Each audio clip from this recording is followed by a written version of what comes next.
কবরেতে করবে দাফন, মাটি দিবে মনে মন। ঠিক কিনা জোরে খান। আরে ডাইরে মাটি দামে মাটি, নিচে মাটির বিছানা, উপরেতে দিবে শুধু কাসাবাসের সামিয়ানা। নবী সারা আল্লাহ সারা কেউ আপন না। আমার আল্লাহ বলতে যাইয়া বলবে দোস্ত, আমি আল্লাহ আপনাকে অনুমতি দিলাম, আপনার উম্মত গুরুরে আপনি টেনে টেনে নিজ হাতে জান্নাতে ঢুকায়া দেন। আমার নবী আপনাদের নবী এই সংবাদ শুনিয়ে এবার ডাক দিব উম্মতেরা রে, আয় রে আমার উম্মতেরা, আয় রে আবু বকর,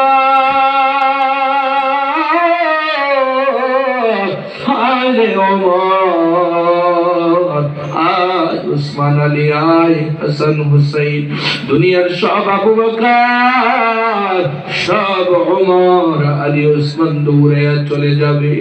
আমার আপনার নবী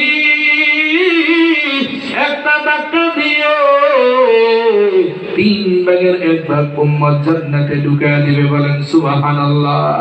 এরপর উম্মতেরা কাঁদবে, ইয়া নফসি নফসি বলে। আমার নবী আপনার নবী আরেকটা ধাক্কা দিয়া 3 ভাগের 2 ভাগ উম্মত জান্নাতে ঢুকায়া দিবে। এরপর নবীজি কাঁদবে, আল্লাহ বলবে কান্দো কেন? নবী বলবে আমার উম্মত এখনো বাকি আছে। নবী আপনার উম্মতদেরকে আপনি নিজ হাতে জান্নাতে ঢোকান। এবার নবীজি শেষবারের মতো একটা ধাক্কা দিবে, ধাক্কা দিয়ে সব উম্মতগুলো জান্নাতে ঢুকায়া দিবে। বলেন মারহাবা।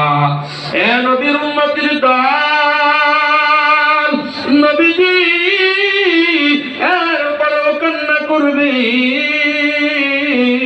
আল্লাহ বলবে দোস্ত গো আমার, এখন আপনি কান্না করেন কেন? নবীজি ডাক দিয়ে বলবে আল্লাহ এখন তো আমার লক্ষ কোটি কোটি উম্মতের আছে।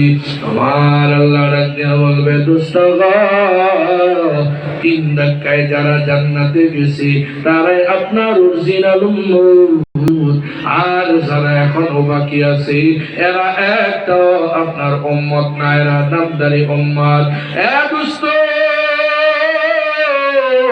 এরা আপনার উপরে উপরে মহব্বত করছে, ভিতরে ভিতরে মহব্বত করে নাই।